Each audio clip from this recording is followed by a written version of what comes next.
তৃণমূল পরিচালিত মালদা জেলা পরিষদে ৩০২ কোটি টাকার বাজেট পেশ হলো। মালদা জেলা পরিষদের কনফারেন্স হলে এই বাজেট বৈঠকটি অনুষ্ঠিত হয়। যদিও এই বাজেট বৈঠকে শাসক দলের নির্বাচিত জনপ্রতিনিধিরা সবাই উপস্থিত থাকলেও বিজেপির পক্ষ থেকে উপস্থিত ছিলেন বিজেপি বিধায়ক জোয়েল মুর্মু।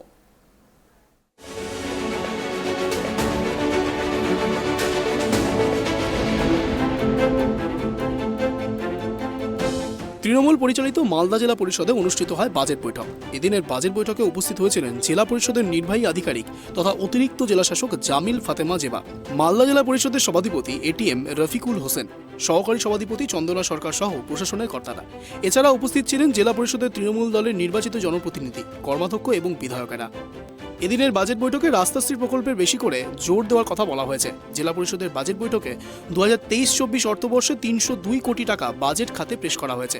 যদিও গত বছরের থেকে এবছর বাজেটে কিছুটা অর্থের পরিমাণ কম রয়েছে বলে জানা গিয়েছে।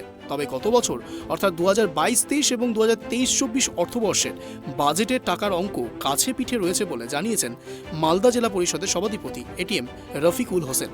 এদিকে বিজেপির নির্বাচিত জেলা পরিষদের জনপ্রতিনিধির পক্ষ থেকে হবিবপুর দলীয় বিধায়ক জুয়েল মুর্মু জানিয়েছেন, বিজেপির এলাকাগুলিতে উন্নয়নমূলক কাজের জন্য অর্থ বরাদ্দ করছে না, ফলে অনেকেই অভিমানবশত এদিন বাজেট বৈঠকে উপস্থিত হননি। আমরা বিজেপি আপনারা জানেন যে 10-15 জন যেখানে এখনো আজকে যারা আসলো না, যারা কাজ পায়নি, আজকে যারা কাজ পায়নি, যারা আসেনি, তারা সবই বিজেপি। আপনারা বুঝতে পেরেছি কেন এলো না দাদা বাজেটে? তারা বাজেটের জন্য তারা বিরোধিতা করতে হবে যে আমি মান সম্মান 5 বছর হয়ে গেল, আমি মান সম্মান পাইনি, তার জন্য আসেনি। আপনি কেন এলেন? আমরা সেটা ডিএমকে তুলে ধরার জন্য আমরা বলতে আসলাম যে দেখুন, আমাদের যে বিরোধীদের হিসাবে আমরা যে ভূমিকাটা যে পাওয়ার কথা ছিল, সেই ভূমিকাটা এখনো আমরা পাইনি। আমাদের কাজ আমরা পাইনি। যেমন বিনয় কীর্তনিয়া, তিনি একজন জীবিত একজন জেলা পরিষদ, বিনয় কীর্তনিয়া সরকার, তাকে ডায়েরিতে তাকে মৃত্যু করে দিয়েছে। কাজ তো দূরের কথা, জেলা পরিষদ, রানী জেলা পরিষদ তাকে মৃত্যু করে দিয়েছে। তাদের জেলা পরিষদ সম্পর্কে কি ধারণা থাকতে পারে?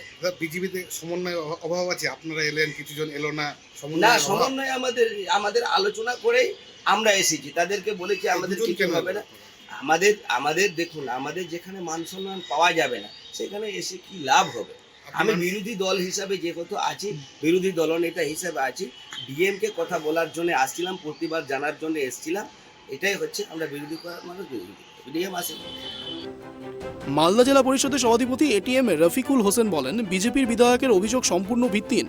আমরা সব থেকে বেশি পুরাতন মালদা, হাবিবপুর, গাজল, বামনগোলা, যেখানে বিজেপির জনপ্রতিনিধি রয়েছেন, বিধায়ক রয়েছেন, সেখানেই উন্নয়নের কাজে জোর দিয়েছি। আসলে নিজেদের মধ্যে সমন্বয়ের অভাব রয়েছে বলেই এমন কথা বলছেন। একটা আনুমানিক বাজেট আমরা ধরে রাখি, তো যেমন লাস্ট ইয়ারে 369 কোটি টাকা বাজেট ধরা হয়েছিল, ওটা আপনার 22-23-এ অলরেডি আমরা 190 কোটি টাকার মতো পেয়েছি। যেহেতু এখনও মার্চ মাস বাকি আছে, আরও কিছু টাকার সম্ভাবনা আছে পাওয়ার। তো আমরা চাইছি যে মানে গতানুগতিক কিছু বাজেট যেটা ধরছিলাম আমরা, ওগুলো বকেয়া থেকে যায় প্রতি বছরই, ওগুলোকে বাদ দিয়ে মানে আমাদের যেগুলো মাননীয় মুখ্যমন্ত্রী যে সেক্টরগুলোতে জোর দিতে বলছে, সেই সেক্টরগুলোতে জোর দিয়েছি। এবং যেগুলো কন্টিনিউয়াস পাচ্ছি না, কিছু সেন্ট্রালের স্কিমে আমরা দৌড়াচ্ছিলাম, কিন্তু আপনারা জানেন যে সেন্ট্রাল কখনোই কোঅপারেট করে না আমাদের বাংলার সঙ্গে, সেই টাকাগুলো বাদ যাচ্ছে। তো একটা কী হবে যে আপনারা দেখবেন, এবার যেটা কম্প্যাক্ট বাজেট করেছি আমরা 302 কোটি টাকা 23-24-এ, সেখানে কিন্তু আনুমানিক যে টাকা পাবো, সেখানে লাস্ট ইয়ারগুলোর তুলনায় কিন্তু অ্যামাউন্ট পার্সেন্টেজ অনেকটাই বাড়বে।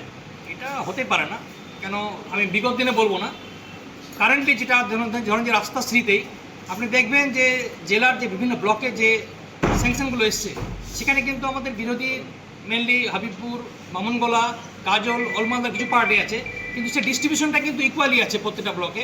এবং আমাদের জেলা পরিষদের ক্ষেত্রেও বিভিন্ন যে কাজগুলো বেরোয়, সেখানে কিন্তু অলমালদা, হাবিবপুর, বামনগোলা আমরা কিন্তু কাজ দিই। এবং রিসেন্টলি এনবিডিটি থেকে যে স্কিম গেছে, সেখানেও দেখবেন আমাদের জেলা শাসক প্রচুর স্কিম সে এর আগে পাঠিয়েছে।